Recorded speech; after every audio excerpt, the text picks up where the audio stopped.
आज्ञा राजा बहुत दुख कले किंतु एई समय वीरवर विद्याधर कहे स्वप्न कथा एई स्वप्न कथा सुनिबा परे राजा आज्ञा मदन कथा को मनर भूली गले स्वप्न पय राजा व्यग्र रहिसंती एई समय वीरवर विद्याधर कहिले जे 4 दिन पर आपन को सब आमे स्वप्नटी प्रदान कर निश्चय देबो आज्ञा कथा पय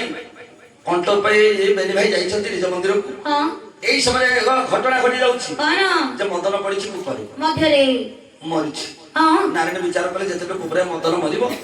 तेबे तो कलिजुगर नाम को धरि ना आज्ञा कलिजुगर नाम को विचार करिबो धीशरे आज भक्त को उद्धार करिए भगवान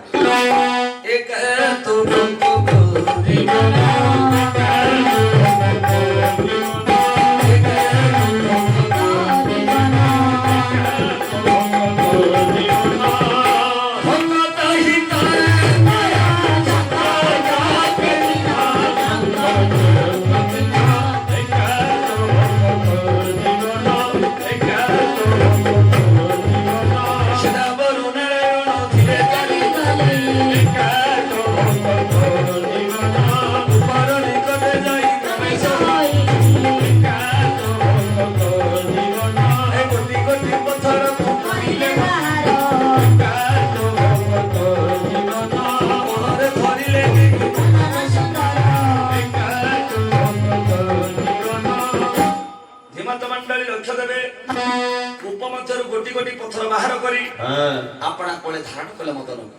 देखिले पुत्रपिंड रे प्राण नहीं सेही समय नारायण कले कोन जीवन्यास मंत्र रे बंचेइले जहार आज्ञार पर्वत दले भाषे सलवत से चाहिले काहे कि असंभव काम संभव होई परिबनी आज्ञा पुत्र बंची उठिछि खोजुछि 5 नारी को डाकुछि बेनी भाई सेतबेले नारायण कइले रे पो तू जहा को भाई बोली संबोधन करूछु तोर बेनी भाई कपट करी कूप मध्ये तते ठेली देई तोर 5 नारी को नहीं तो पिता को निकट में मिछ बयान देले मदन को आग्रह करिछि तो निधन कथा सुनिबा परे बाबा बहुत कांदिले किंतु जेतेबे तोर बेनी भाई स्वप्न कथा कहिसंती बाबा तो कथा मन मधुर बोली गले से माने स्वप्न देव पई 4 दिन कंट दैछंती हेइतिर बीती गला 2 दिन मात्र अछि 2 दिन अति शीघ्र जीवु तो बाबा को साक्षात करिवु बाबा तोर साक्षात होला परे स्वप्न देव भाई व्यग्र रहिसंती तोर 5 नारी रहिसंती ई वास मध्यरे सेमान को नहीं तो पिता को निकट रे स्वप्नटी प्रदर्शन करिवु हेले मन रखिबु आगे करिवु सत्यनारायण पूजा तापर राजा होई प्रजा को शासन करिवु सेते बेले आगे मदन कहला एत बड़ घंट जंगल मध्ये तुम्हे जेते मते हित उपदेश देई पारुछ ताहले आपण के मु चाहे आपण संपूर्ण परिचय सेही समय नारायण ब्राह्मण वेश को त्याग करी निज रूप धारण कले जेते शंख चक्र गदा पग देखिछि मदन डाकुछि ठाकुर गोटाए पग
ମଦନ ଯାଇ ପହଞ୍ଚିଲା ପିତାଙ୍କ ନିକଟରେ। ହଁ